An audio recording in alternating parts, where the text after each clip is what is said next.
صبر وکي خلق تم صبر دعوت ورکي. ورابطو او رابطو معنا ډیره وګړه ده او دا ټول معنی مختلفو مفسرینو کړی دي.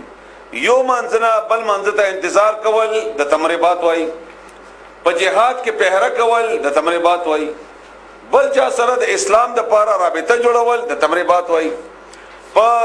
صله رحمی د پاره په خلکو سره خپلو کې تعلق جوړول د تمریبات وای. او دا ټول معنی مفسرینو کړی او بیا په دې دلیل کې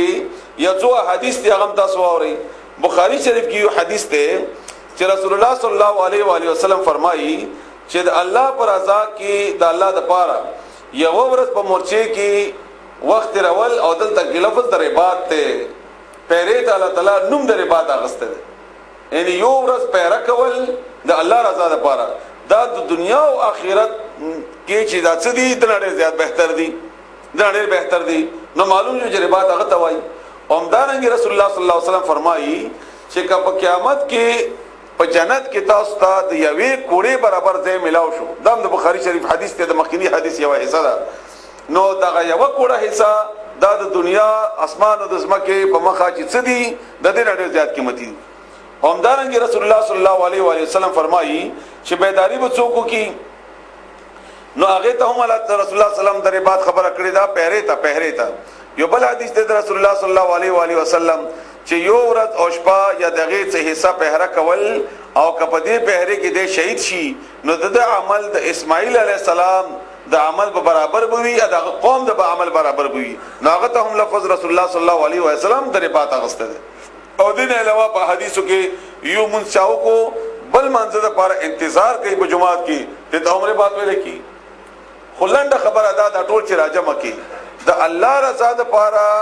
نور کارونو نه ځان ایثار کی کاغه په جهاد کې ده کاغه په جمعات کې ده کاغه یو بل کار کې لګو د 3 غنټه تاسو ناشتي نه اسانه خبره ده. اگر دا وړه خبره ده 3 غنټه یو کار تناسو سیګا بیا بغه کې چاته تکیه ملاو چاته نه ملاو وغیرہ وغیرہ نو دې تمریبات وای. هر هغه کار چې ځان ایثار کې د الله رضا لپاره او ټول اول مصداق کې د په جهاد کې دغه جهاد کې ډېر ګران دی او هغه ورسته بیا ګرانوالي اندازه لګوا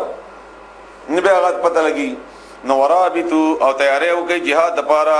وتقوا الله او یریږي د الله تعالی نه لعلکم دې لپاره چې تاسو تفلحون کامیاب شئ.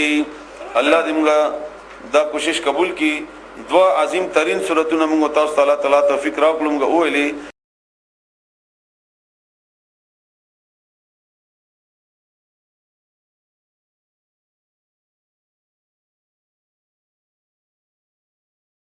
بسم الله الرحمن الرحيم الذين كفروا وصدوا عن سبيل الله أضل أعمالهم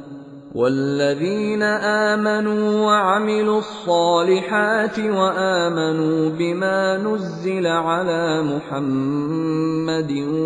وهو الحق من ربهم كفر عنهم سيئاتهم وأصلح بالهم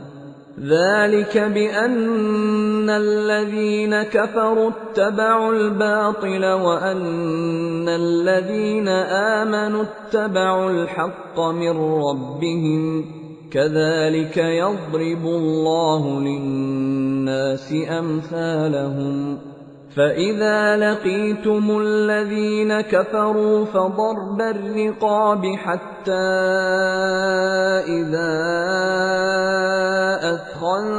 أثخنتموهم فشدوا الوثاق فإما منا بعد وإما فداء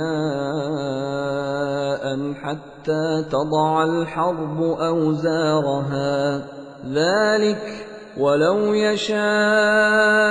الله لانتصر منهم ولكن ليبلو بعضكم ببعض والذين قتلوا في سبيل الله فلن يضل أعمالهم سيهديهم ويصلح بالهم ويدخلهم الجنة عرفها لهم يا أيها الذين آمنوا إن تنصروا الله ينصركم ويثبت أقدامكم والذين كفروا فتعسا لهم وأضل أعمالهم ذلك بأنهم كرهوا ما أنزل الله فأحبط أعمالهم أفلم يسيروا في الأرض فينظروا كيف كان عاقبة الذين من قبلهم دمر الله عليهم وللكافرين أمثالها ذلك بأن الله مولى الذين آمنوا وأن الكافرين لا مولى لهم إن الله يدخل الذين آمنوا وعملوا الصالحات جنات تجري من تحتها الأنهار والذين كفروا يتمتعون ويأكلون كما تأكل الأنعام والنار مثوى لهم وكأين من قرية هي أشد قوة من قريتك التي أخرجتك أهلكناهم فلا ناصر لهم أفمن كان على بينة من ربه كمن زين له سوء عمله واتبعوا أهواءهم مثل الجنة التي وعد المتقون فيها أنهار من ماء غير آسن وأنهار من لبن لم يتغير طعمه وأنهار من خمر لذة للشاربين وأنهار من عسل مصفى ولهم فيها من كل الثمرات ومغفرة من ربهم كمن هو خالد في النار وسقوا ماء حميما فقطع أمعاءهم ومنهم من يستمع إليك حتى إذا خرجوا من عندك قالوا للذين أوتوا العلم ماذا قال آنفا أولئك الذين طبع الله على قلوبهم واتبعوا أهواءهم والذين اهتدوا زادهم هدى وآتاهم تقواهم فهل ينظرون إلا الساعة أن تأتيهم بغتة